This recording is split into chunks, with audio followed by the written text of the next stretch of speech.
നിങ്ങളുടെ ആഗ്രഹങ്ങൾ ഏതും സഫലമാകാനായിട്ട്. ഇപ്പൊ നമുക്ക് പലതരത്തിലുള്ള ആഗ്രഹങ്ങളായിരിക്കാം. ചിലപ്പോൾ സന്താനങ്ങളുടെ വിവാഹം, സന്താനങ്ങളുടെ വിദ്യാഭ്യാസം, സന്താനങ്ങളുടെ ഉന്നത പഠനം.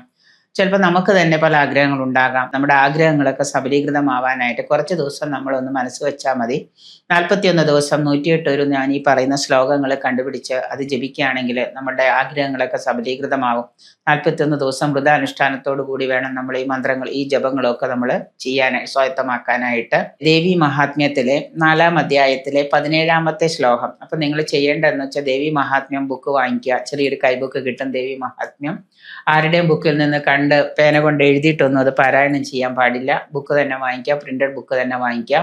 വാങ്ങിച്ചിട്ട് അതിൽ 4-ാം അധ്യായം എടുക്കുക, ചതുർത്ഥ അധ്യായം എടുത്തിട്ട് അതിൽ 17-ാമത്തെ ഒരു ശ്ലോകമുണ്ട്. ആ 17-ാമത്തെ ശ്ലോകം നിത്യവും നിങ്ങൾ 108 ഒരു വിളക്കിന് മുന്നിലിരുന്ന സന്ധ്യാസമയത്ത് നിങ്ങൾ ജപിക്കുകയാണെങ്കിൽ, രാവിലെ സമയമുള്ളവർക്ക് രാവിലെ ചെയ്യാം, സന്ധ്യയാണെങ്കിൽ വളരെ നല്ലത്. സന്ധ്യാസമയത്ത് 108 നിങ്ങൾ ജപിക്കുകയാണെങ്കിൽ തീർച്ചയായിട്ടും നിങ്ങളുടെ ആഗ്രഹങ്ങൾ സാധിക്കുന്നതാണ്. അതുപോലെ നമ്മൾ പുതിയൊരു സംരംഭമൊക്കെ തുടങ്ങാൻ പോവുകയാണ്, അത് വേണോ വേണ്ടയോ എന്ന് നമുക്കൊരു ചിന്ത, അത് നടക്കുമോ എന്നുള്ളൊരു ചിന്ത, അങ്ങനെ സംരംഭമൊക്കെ തുടങ്ങുന്നു. ഇനി അത് തുടങ്ങി വച്ചിട്ട് മുടങ്ങിപ്പോയവരുണ്ട്, അത് തുടങ്ങിയിട്ട് മുടങ്ങിപ്പോയി, അത് മുന്നിലോട്ട് കൊണ്ടുപോകാൻ പറ്റുന്നില്ല എന്ന് തോന്നുന്നവരാണെങ്കിൽ 11-ാം അധ്യായം, ഏകോദശ അധ്യായമുണ്ട് ദേവി മഹാത്മ്യത്തില്. ആ 11-ാം അധ്യായത്തിലെ 9-ാമത്തെ ശ്ലോകമുണ്ട്. ആ 9-ാമത്തെ ശ്ലോകം 41 ദിവസം 108 വീതം 41 ദിവസം നിങ്ങൾ ജപിക്കുക. തീർച്ചയായിട്ടും നിങ്ങൾ തുടങ്ങി വെച്ച സംരംഭം ഭംഗിയായിട്ട് തന്നെ മുന്നോട്ട് പോകുന്നതാണ്. അമ്മ കുഞ്ഞിനെ കാക്കുന്നത് പോലെ തന്നെ അമ്മ നമ്മളെ കാത്തു സംരക്ഷിച്ചത് നല്ല രീതിയിൽ മുന്നോട്ട് കൊണ്ടുപോകാനായിട്ട് സാധ്യമാക്കുന്നതാണ്.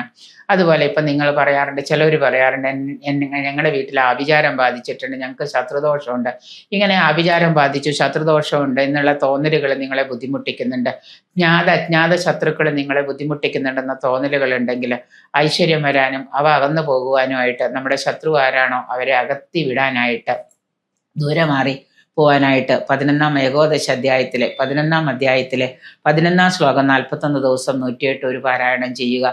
ഈ തരത്തിലുള്ള ഈ 3 കാര്യങ്ങൾ നിങ്ങൾ ചെയ്തു കഴിഞ്ഞാൽ ഈ പറയുന്ന കാര്യങ്ങൾക്കൊക്കെ നിങ്ങൾക്ക്, പക്ഷെ 41 ദിവസം വ്രതാനുഷ്ഠാനത്തോടു കൂടി വേണം നമ്മൾ പാരായണം ചെയ്യാനായിട്ട്. എപ്പോഴും നമ്മൾ പാരായണം ചെയ്യുന്ന സമയത്ത് 41 ദിവസം ഒരു വ്രതാനുഷ്ഠാനത്തോടു കൂടി ഇരിക്കുക. ഒരു ചന്ദ്രമാസക്കാലം അങ്ങനെ നിങ്ങൾ ഇരിക്കുന്നത് നന്നായിരിക്കും.